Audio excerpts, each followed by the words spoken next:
So we'll move on. Mariana Meshi from Albania is the Executive Director of Different and Equal. Mariana is also the country representative, the Albanian country representative on the RENATE Working Board. And we welcome Mariana and her colleagues from Albania here this afternoon. And Mariana is going to talk to us about the chapter in Albania and the importance of unified human trafficking legislation for practitioners. So over to you, Mariana. Welcome. Thank you very much, Anne. Hello, dear participants. It's my pleasure to share the findings from Albania.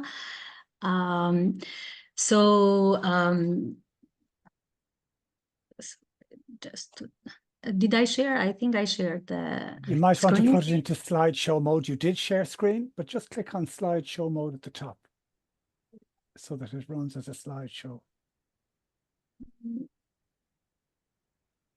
So you are seeing the slides? Oh, we are. You know, the very top, there's the save button, there's the arrow, and then there's the refresh. Keep going, top left. It's what we have is just the PowerPoint. We're looking for the slideshow, but don't worry if it's run the slideshow. Yeah, that's it. It's okay now. Now you have it. That's it. Perfect. Thank you, Mariana. Thank you. Go for it. Okay. So I will share the findings for the Albania. As Ruth did a lot of sharings, and hearing Ruth, I see that there are, she mentioned a lot of findings and recommendations from Albania too. First, I would like to say that Albania is a country of origin and destination too, and even transit. And so we in Albania assist even victims of trafficking that are domestic cases, but also the foreign nationals, including adults or children, males or females. And the victims are trafficked for different types of exploitation, including for the purpose of sexual exploitation, labor, begging, forced criminality, etc. Usually, the rate of identification in Albania is not so high compared with what we think is the prevalence of trafficking, but usually there are like 100 to 150 cases every year that are newly identified, and last year the identification of the cases, new cases, were 166. All the cases that are identified and referred in the protection system have access to legal aid, especially those that are referred to the members of national referral mechanisms. So they can access and provide and get specialized supports, especially by the shelters and reception centers. As I explained, there are also foreign cases besides the domestic cases. I would like to say that they receive the same assistance, but one challenge that we have for foreign cases is that there is a lack of official interpreters for some foreign national victims. I am talking about official interpreters whom are licensed by Ministry of Justice.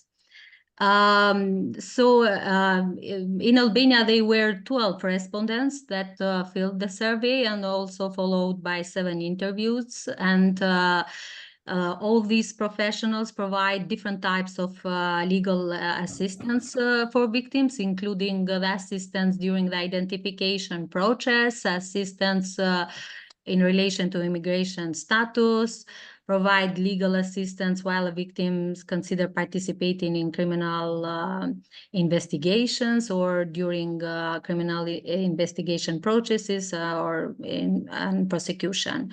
They provide legal assistance when a victim seeks compensation, legal advice for even for civil procedures, might be like divorce, custody issues, etc. Legal help for protection orders sometimes, or even for family issues. In more detail, the legal assistance in Albania is given in all the stages of protection, starting from identification, yearly identification, where the legal practitioner supports in proper identification of the cases as victims of trafficking, but also in informing their rights and in ensuring that their rights are filled during this process. Legal assessment then is done by professionals whom supports victims of trafficking, and there are assessed different needs for legal support. Victims are supporting through the criminal justice processes, and here is given a lot of support, even in information, in accompanying the victims during the legal processes, or even during all the stages, starting from denunciation, or when they go to court, or when a child had to do video testimony, or etc. And besides that, there is ongoing legal support for their recovery and reintegration. And this is given even through collaboration and cooperation with other professionals who might be in the same organization or institution. Especially, I can take in consideration shelters and NGOs that provide assistance whom are coming from National Coalition of Anti-Trafficking Shelters. Legal assistance and protections for crimes committed during exploitation.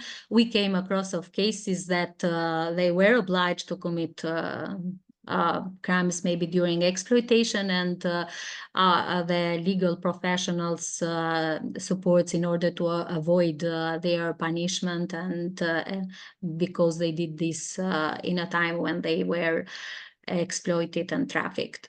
Legal assistance for compensation claim. This is a huge effort by all the lawyers, even it's not so successful, and I can talk a little bit more in another slide where I talk for challenges. But I can congratulate really all the lawyers that they do not give up even with all the challenges, and with a very low successful rate in this aspect. For the witness protection, the lawyers helps to recommend and to especially to ensure that in cases when there are high security problems and threats, they cooperate with prosecutors and push them to propose and involve them in witness protection program. Even in these aspects, the successful rate is not so high, but I can say that the lawyers do really a great work and try a lot to include as much as can be cases in under witness protection program.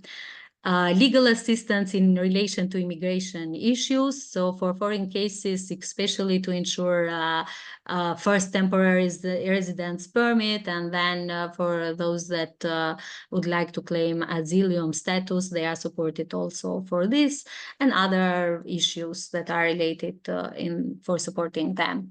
A lot of, and Ruth mentioned this for other countries too, but even in Albania, the lawyers are doing a lot of advocacy and strategic level work. And I must mention, especially for improving the criminal justice response towards victims, but also to improve the legislation, and especially for having a comprehensive anti-trafficking law in Albania. Ruth mentioned some good practices that are identified in different countries, and I try to summarize some good practices from Albania too. So we are one of the countries that provide a holistic and victim-centered supports for victims of trafficking, and this especially by the shelters, those for every case that is referred for support, even if it can be referred for one service, and here I can talk for legal aid, there is a comprehensive package of services that is provided through a multidisciplinary team of specialists whom provide and address different needs of the victims, not just legal needs, but psychological, medical needs for accommodation, for training, economic empowerment, and until they are integrated and live independently Of course, there are challenges because shelters base their work mostly on funding from donors, not so much from government. But for more than 25 years, this comprehensive assistance is provided in Albania towards victims of trafficking.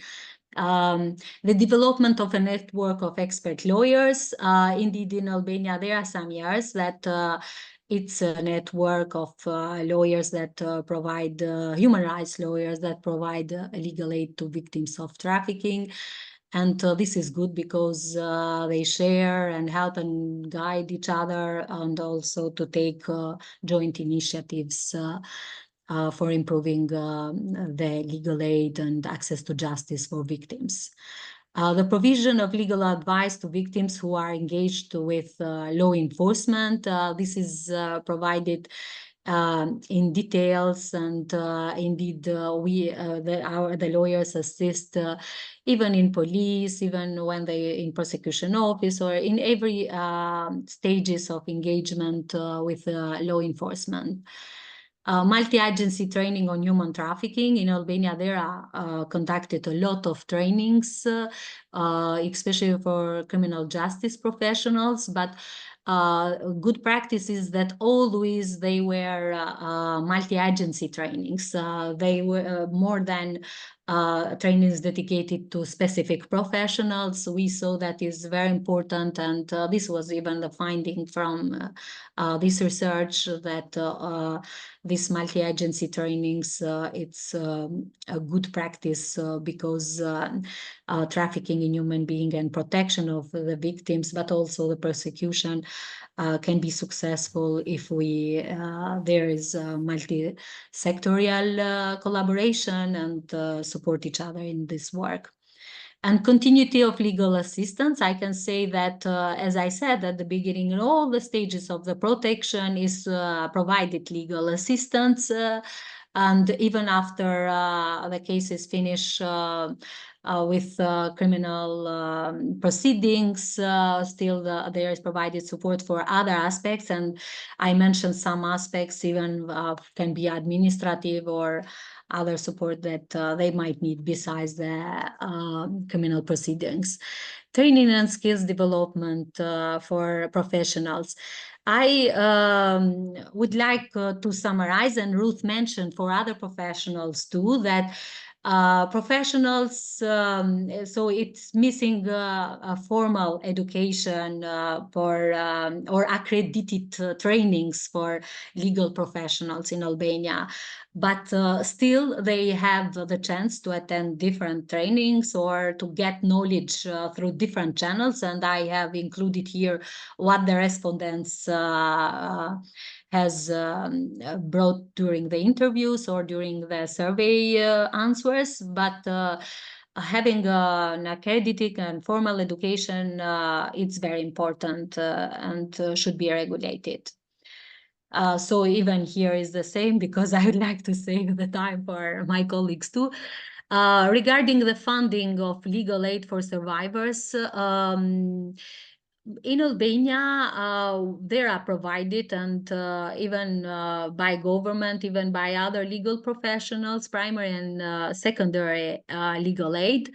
And the Ministry of Justice has, there are almost 2 years that started providing fundings to some organizations, but the condition is only to provide for primary legal aid. Even the authorization, certification, might say, for NGOs is for providing only primary legal aid. And compared with the number of NGOs that provide services, legal aid for victims of trafficking, the number of those that are supported until now with funding is very low. There are only 2 NGOs, and one provide for other groups, not for victims of trafficking, and one for victims of trafficking. So I must say that funding are coming mostly by the donors. And even as it is mentioned in the report, is a good qualitative legal aid by these good professionals, by NGOs with long-term experience, but might be under risk of sustainability if it's not funded properly. Other challenges that I must mention from the report are The difficulties to ensure a victim-centered approach, especially by law enforcements.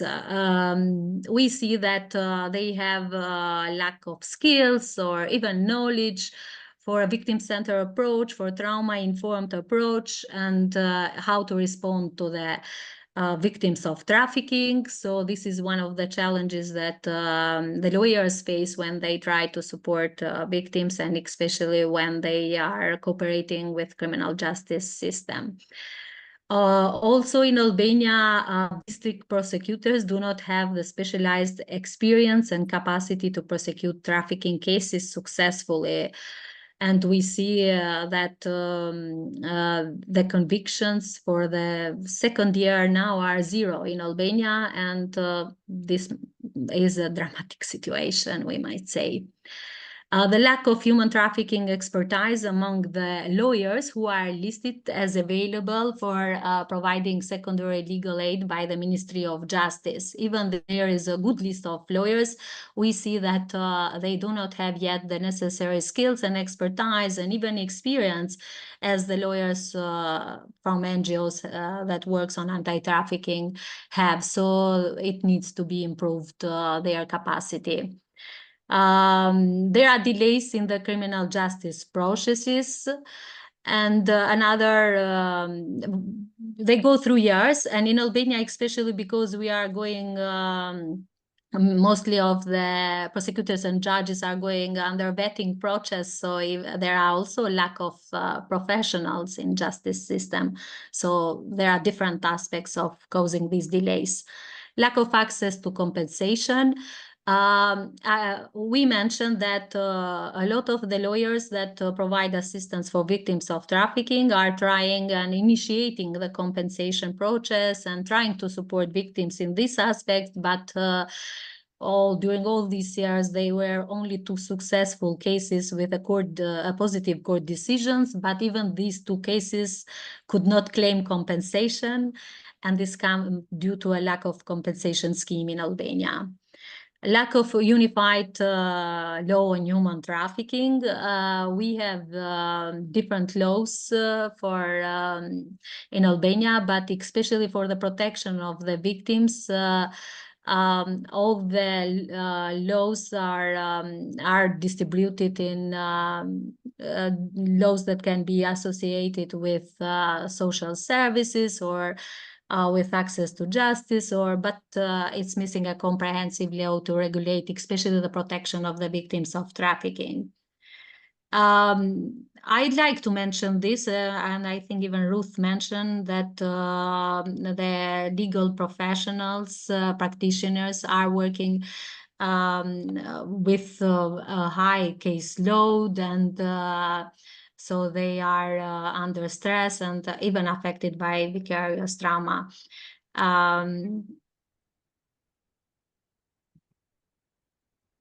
It's not moving.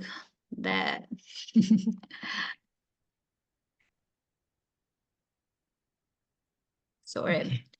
I would like to conclude with some recommendations. Which are in the same line with the recommendations that Ruth mentioned, like advocating for mandatory training, regular workshops for collaboration, establishment and implement of a state compensation scheme, and providing holistic support for victims, and also advocating for a unified human trafficking law. Thank you very much to everybody. And thank you very much, Mariana. That was a terrific overview of the chapter on Albania, and very much you spoke to the realities of working life for yourselves at Different and Equal, as one of the NGOs that we know is doing huge work in the areas of anti-human trafficking, together with Mary Ward Loretto in Albania, Vartra, and so many other NGOs as well. I think it was interesting that Mariana echoed so much of what Ruth had said earlier on. And of course, what we're going to see now as we go through each of the speakers to follow will be the insights that we get from the various countries themselves. So Mariana's was specific to Albania and gave us very clear insights into the various types of legal assistance that practitioners must provide or are willing to provide to those who are struggling on their journey from being victims to survivors. She also instanced the collaborative processes, which really are a support to the legal practitioners in that they work collaboratively with many of the NGOs and also of the other elements of working to combat the criminality element of human trafficking, such as working with the police forces and immigration authorities and so on. It was interesting to see the presentation of the summary of good practices that are identified by legal practitioners addressing the complex needs of their clients, where you instance the network of shelters, Mariana, and the development of a network of expert lawyers with the specialisms in the area of human trafficking, no matter how complex human trafficking is. Also, one of the elements of good practices you instanced was the provision of legal advice to victims who were engaged with law enforcement. And as we know, working with victims of human trafficking, they are less likely to be trusting of law enforcement officers, unfortunately. So therefore, there has to be an element of communication and engagement that calls for great sensitivity and expertise of lawyers. And then the multi-agency training on human trafficking and the continuity of legal assistance. So therefore, the sharing of the wealth that's coming through from legal practitioners to one another and to the other agencies, so that there is a joined up thinking across the state of Albania in the provision of supports. Thank you so much, Mariana, to you and all your colleagues.